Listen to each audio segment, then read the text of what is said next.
ان للمتقین مفازا حدائق واعناب۔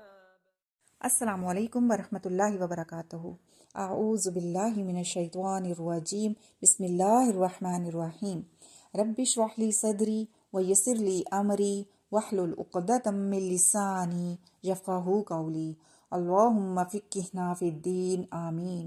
میری جان، میری اولاد، میری خوشیاں اس کلام پر قربان، میرے نبی صلی اللہ علیہ وآلہ وسلم پر قربان اور دین اسلام پر قربان۔ الحمدللہ، اللہ سبحانہ و تعالیٰ کے حکم سے آج ہم کریں گے پارہ نمبر 27، ٹھیک، سورۃ الذاریات۔ لیکن کچھ حصہ اس سورت کا ہمیں پارہ نمبر 26 میں بھی ملتا ہے، تو تھوڑے تھوڑے میسیجز لیتے ہیں آج ہم بھی یہاں سے انشاءاللہ تعالیٰ، اللہ کے حکم سے، اللہ کی مدد، اس کی توفیق کے ساتھ۔ بسم اللہ الرحمن الرحیم۔ اللہ سبحانہ و تعالیٰ نے شروع کی اگر ہم آیات دیکھیں تو 4 چیزوں پر قسم کھا رہے ہیں، اور اگر یاد ہو تو میں نے بتایا قسم وہاں کھائی جاتی ہے جہاں پہ بات کی اہمیت بتانا ہو، ٹھیک ہے، یعنی جو بات بھی ہم نے کرنی ہے نا، تو قسم کھا کے، ہم جب قسم کھاتے ہیں تو کیا ہوتا ہے، بطور دلیل قسم کو بنایا جاتا ہے یا گواہ بنایا جاتا ہے، ٹھیک۔ تو اللہ سبحانہ و تعالیٰ یہاں پر 4 چیزوں کی قسم کھاتے ہیں، میسیجز لیتے ہیں اس سے بھی انشاءاللہ تعالیٰ۔ تو بسم اللہ الرحمن الرحیم، فرمایا ان ہواؤں کی قسم جو گرد و غبار اڑائے پھرتی ہے۔ پھر کس کی قسم کھائی گئی؟ پھر ان بادلوں کی جو بوجھ اٹھانے والی ہیں، ٹھیک ہو گیا۔ تیسری قسم پھر ان کی جو آہستہ آہستہ چلتی ہیں، یہ کون ہے؟ اگر ایک ہی تفسیر کو لے کے چلتے ہیں تو کشتیاں مراد ہیں۔ پھر فرمایا پھر اس کی جو تقسیم کرنے والی ہیں، کون؟ فرشتے۔ پہلا سوال تو یہ ہے، یہ سب کر کیا رہے ہیں؟ کیا کرتے نظر آ رہے ہیں؟ سب کام کر رہے ہیں، ٹھیک ہے نا، یہ پتہ چل رہا ہے ہر ایک اپنی بھاگ دوڑ میں ہے، سب دوڑ لگائے ہوئے ہیں، لیکن کس کے لیے؟ حکم کس کا تھا؟ اللہ کے لیے، اللہ کے تابع ہیں، اللہ کی اطاعت میں لگے ہوئے ہیں۔ پہلی چیز بارش، اگر ہم ہواؤں کو دیکھیں تو ہوائیں کیا کر رہی ہیں؟ گرد و غبار اڑا رہی ہیں، تو دلیل کس چیز کی ہے؟ بتایا کیا جا رہا ہے کہ بارش کا جو نظام ہے نا، اس کی دلالت ہے، اس کی دلیل بتائی جا رہی ہے کہ ہوائیں اڑیں، گرد و غبار اڑے گا، اور اس کے بعد کیا ہوگا؟ اس کے بعد بارش آئے گی۔ تو یہ نظام کیوں، ہواؤں کو کیوں اڑایا گیا؟ ہمارے لیے، ٹھیک ہو گیا۔ پھر نیکسٹ کیا آ رہا ہے؟ پھر بادل کیا کر رہے ہیں؟ انہوں نے بوجھ اٹھایا ہوا ہے۔ کون سا بوجھ؟ پانی کا بوجھ اٹھایا ہوا ہے، ٹھیک ہو گیا۔ مطلب کیا ہے کہ بارش ہوگی، تو کس کے لیے؟ ہمارے لیے، ٹھیک ہے۔ ایک تو یہ پتہ چل رہا ہے نا، یہ سب چیزیں اللہ کی اطاعت میں ہیں۔ دوسرا کیا پتہ چل رہا ہے کہ اللہ سبحانہ و تعالیٰ نے ہمارے لیے سارے جو ہیں خزانے، ان کو کام پر لگا دیا۔ پھر اس کے بعد فرمایا پھر ان کی جو آہستہ آہستہ چلتی ہیں، کون؟ کشتیاں۔ بزنس ہوتا ہے نا اس پر، تو کس کے لیے؟ ہمارے لیے۔ پھر فرشتے، نیکسٹ جو تھی آیت 4، اس میں فرشتے بھی کام کرتے ہوئے نظر آ رہے ہیں۔ یہ کیا تقسیم کر رہے ہیں؟ رزق پر مامور ہیں، تو کس کے لیے؟ ہمارے لیے۔ پیغام یہاں پر یہ بھی ہے کہ سب چیزیں جو ہیں دیکھو اللہ کی اطاعت کر رہی ہیں، ٹھیک ہے، تو تم بھی تو کرو نا۔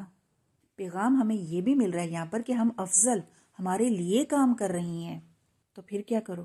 شکر بھی تو کرو نا، الحمدللہ بھی تو کہو نا، زبان سے بھی کہو، عمل سے بھی بتاؤ۔ پھر یہ چیزیں اتنی تابع دار ہیں نا کہ یہ مت سمجھے کہ ہمیشہ یہی کرتی رہیں گی، نہیں، قرآن نے بتا دیا اطاعت کر رہی ہیں نا، تو مطلب کب کیسے یہ جو ہے اپنے قانون کو بدل رہی ہیں۔ اگر ہم ایک رخ سے سمجھے تو ہوائیں جو ہیں وہ چل رہی ہیں کیونکہ بارش آئے گی، رحمت بنی ہوئی ہیں، لیکن اگر ہم دیکھیں تو قوم عاد کے لیے تو زحمت بھی بن گئی تھی۔ تو مطلب کیوں؟ اگر ہم کہیں سوال بنتا ہے کیوں، تو حکم اللہ کا تھا، اللہ نے کہا قانون بدل دو، انہوں نے بدل دیا۔ پھر آگے اگر ہم دیکھ لیں تو بادلوں نے بھی بوجھ اٹھایا ہوا ہے، اس کو بھی اگر ایک رخ سے سمجھے تو پانی کا بوجھ اٹھایا ہوا ہے، لیکن قوموں پر کیا ہوتا رہا؟ وہ سمجھتے تھے بادل آ گیا، پانی آئے گا، بارش آئے گی، ٹھیک ہے، لیکن ہوتا کیا تھا؟ آگ بھی برس جاتی تھی۔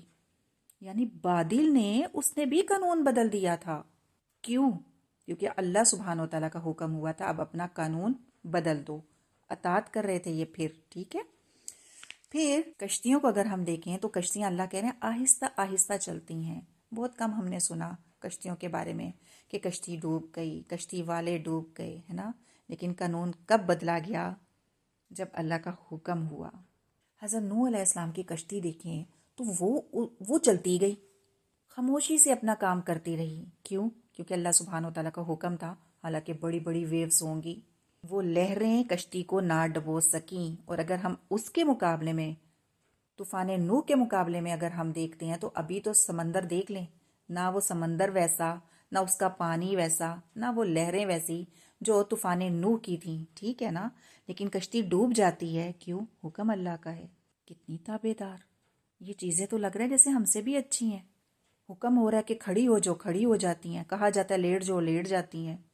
کام کو دوڑو، دوڑ پڑتی ہیں. ایسی ہیں نا اگر ساری کائنات میں بھی ہم دیکھیں تو. پھر فرشتے بھی یہاں پر کام کر رہے ہیں، کام کرتے نظر آ رہے ہیں. سب بیزی ہیں الحمدللہ، سب بیزی، ساری کائنات بیزی ہے. ایسا ہی ہے نا. اللہ سبحانہ و تعالیٰ کا حکم ہوا آدم علیہ السلام کو سجدہ کر دو. اللہ سبحانہ و تعالیٰ فرماتے ہیں قرآن پاک میں ہی کہ جو جہاں فرشتہ تھا سب سجدے میں گر گئے. سب کے سب ہی سجدے میں گر گئے تھے. ٹھیک ہے نا. اور جب قوموں پہ تباہیاں آتی تھیں تو کون لاتا تھا؟ فرشتے. حکم کس کا تھا؟ اللہ کا.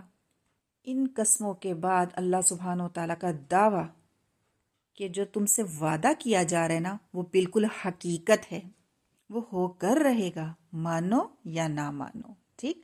وعدہ کون سا؟ وعدے سے مراد آخرت کا بھی وعدہ ہو سکتا ہے، وعدے سے مراد جنت کا بھی وعدہ ہو سکتا ہے کہ نیکیاں کرو گے تو جنت ملے گی. وعدے سے یہاں پر مراد دوزخ کا بھی وعدہ ہو سکتا ہے. نافرمانیاں کرو گے تو انجام سن لو، دوزخ ملے گی ہی ملے گی. پھر وعدے سے مراد عذاب کا بھی وعدہ ہو سکتا ہے، چاہے دنیا میں وہ عذاب مل جائے، چاہے آخرت میں مل جائے، چاہے دنیا میں بھی ملے اور آخرت میں بھی ملے. پھر اس کے بعد فرمایا آیت 6 میں کہ بے شک بدلے کا جو دن ہے نا البتہ واقع ہونے والا ہے. مطلب حقیقت ہو کر رہے گی، حقیقت بننے والی ہے. یہ اگر ہم قسموں کو چیک کریں نا جس چیز کی کھائی گئی تو چاروں چیزیں ہی رزق کی بنیاد ہیں. ہوائیں نہ چلیں، بادل نہ برسیں، کشتیاں نہ چلیں، رزق نہ ملے تو زندگی کیسے ہوگی؟ زندگی ہوگی ہی نہیں، زندگی تو ممکن ہی نہیں. تو اللہ سبحانہ و تعالیٰ ہمیں یہی تو سمجھا رہے ہیں کہ جس نے رزق دیا، اس رزق کا بندوبست کیا، تو کیا وہ قیامت نہیں لا سکتا؟ یہ واقعہ ہونا ہی ہے. ڈر لگتا ہے نا، خوف آتا ہے نا، دل چاہتا ہے نا پھر نیکی کریں، ہم بھی پرہیزگار بن جائیں، ہم بھی متقین میں شامل ہو جائیں، تقوی والے بن جائیں. پارہ 27 ہے. تو اب تک ہم نے کتنا کچھ سیکھ لیا نا. تو جو علم ملتا گیا، جب بھی ملے، ٹھیک ہے، تو کرنا پتہ کیا ہے؟ عمل شروع کر دینا ہے. پھر پتہ کیا ہوگا؟ قرآن پاک میں ہی آتا ہے، اللہ سبحانہ و تعالیٰ فرماتے ہیں میں ہدایت زیادہ دے دیتا ہوں. ٹھیک ہے. جنہوں نے ہدایت پا لی نا اور پھر ہدایت پہ چل پڑے اس راستے پر، تو اللہ سبحانہ و تعالیٰ فرماتے ہیں اس آیت میں کہ ہم ہدایت زیادہ دے دیتے ہیں، تقوی جو ہے تقوی بھی دے دیتے ہیں. بس ہمارا کام کیا ہے؟ جتنا علم مل گیا عمل میں تو لائیں. تو پھر اللہ سبحانہ و تعالیٰ ہدایت کی بھی اور تقوی کی بھی برسات کرے گا، بارش کرے گا. یہ بارش کتنی اچھی ہوگی نا. سب کے گھروں میں بھی نہیں ہوگی، کافروں کے گھروں میں تھوڑی ہوگی. اور پھر کتنی مختلف اور خیر والی بارش ہوگی یہ، یا برسات ہوگی. نیک عمل کی توفیق ملتی جائے گی، اللہ راضی ہو جائے گا. ہمیں کوئی کہہ دینا کہ پہاڑ پر چڑھو تو ہم کیا کہیں گے کہ ہائے میں کیسے چڑھ سکتی ہوں، ہم تو نہیں چڑھ سکتے، ایسے ہی لگے گا. لیکن اگر طلب ہوگی، شوق ہوگا تو ہم چڑھ کے دکھائیں گے. ٹھیک، ہمیں لگے گا نہیں میں کوشش کروں گی، میں تھک جاؤں گی، میں وہاں پر بیٹھ جاؤں گی، آہستہ آہستہ صحیح، بھاگ کے نہیں چڑھ سکتی تو کوئی بات نہیں، ٹھیک ہے نا، میں آہستہ آہستہ آرام آرام سے چڑھ جاؤں گی ریسٹ کر کر کے. ایسے ہی ہوگا نا. کیوں کریں گے ہم؟ کیونکہ ہمیں شوق ہے، ہمیں پرواہ بھی نہیں ہوگی کہ کتنا ٹائم لگے گا. شوق کیا ہوگا کہ بلندی پر جانا ہے، پہاڑ پر چڑھنا ہے. رکاوٹیں آئیں گی لیکن ہم گھبرائیں گے نہیں. کیوں بھلا؟ کیونکہ شوق ہے، طلب ہے، تڑپ ہے. تو بس ایسے ہی سمجھیں پھر کہ ہمیں یہ لگ رہا ہے نا کہ یہ عمل کرنا مشکل ہے، لیکن کیا کریں، شوق تو ہے، طلب بھی ہے، تو پھر کرتے جائیں، آہستہ آہستہ سیڑھی چڑھتے جائیں، اس بلندی پہ بھی چڑھ ہی جائیں گے. ہمت نہیں ہارنی. ٹھیک ہے، رکاوٹیں ادھر بھی آئیں گی. تو چلیں اب ہم یہ دیکھتے ہیں کہ اللہ سبحانہ و تعالیٰ نے تو دعویٰ کر دیا کہ بھئی یہ جو واقعہ ہے نا یہ واقعہ ہونا ہی ہے. ٹھیک ہے، تو اب ہم کیا کریں اس کی تیاری؟ تو ہم آیات سے ہی سیکھتے ہیں کہ اس کی کس طرح سے تیاری کی جائے. تو آیت 17 اس میں بتایا جا رہا ہے. ٹھیک ہے، جنہوں نے تو اس گول کو اچیو کر لیا نا، اللہ سبحانہ و تعالیٰ ان کی کوالٹیز یہاں پر بتاتے ہیں. تو ہم نے بھی یہی میسیجز لینے ہیں کہ بھئی وہ بھی ہماری طرح انسان تھے، ٹھیک ہے نا. اللہ سبحانہ و تعالیٰ آیت 17 میں بتا رہے ہیں رات کو کم ہی سویا کرتے تھے. پتہ کیا چلا؟ گھوڑے بیچ کے نہیں سوتے تھے، ایک چیز تو یہ کرتے تھے، اور سحری کے وقت مغفرت مانگا کرتے تھے، تہجد گزار بھی تھے. پچھلی آیت سے بھی پتہ چل رہا ہے اللہ نے کہا کم سویا کرتے تھے، تو صاف پتہ چل رہا ہے مطلب زیادہ جاگتے تھے. کس لیے؟ عبادت کے لیے. ٹھیک ہے، نیکسٹ آیت سے ہمیں دلیل بھی مل گئی. اپنی کوتاہیوں کی معافیاں مانگتے تھے. یہ تو ہوگی بدنی عبادت. ٹھیک ہو گیا. مار کہاں سے کھاتے ہیں؟ اگر کہیں نماز پڑھ ہی لیتے ہیں، ٹھیک ہے، لیکن انسان باس کا مار کہاں سے کھا لیتا ہے؟ مال نہیں لگاتا، مال کو بچا بچا کے رکھتا ہے. لیکن یہ کیسے لوگ تھے؟ اللہ بتا رہے ہیں کہ ان کے مال میں حق تھا، مانگنے والوں کا بھی اور نہ مانگنے والوں کا بھی. زکوٰۃ کی بات یہاں نہیں ہو رہی جناب، وہ تو فرض ہے نا جناب، دینا ہی دینا ہے. ٹھیک ہو گیا. یہ کون سا مال ہے پھر؟ صدقہ دو. کتنے نیک لوگ ہیں نا یہ. اس میں یہ بتایا جا رہا ہے کہ یہ لوگ خود تلاش کرتے ہیں ایسے لوگوں کو جو محتاج ہیں.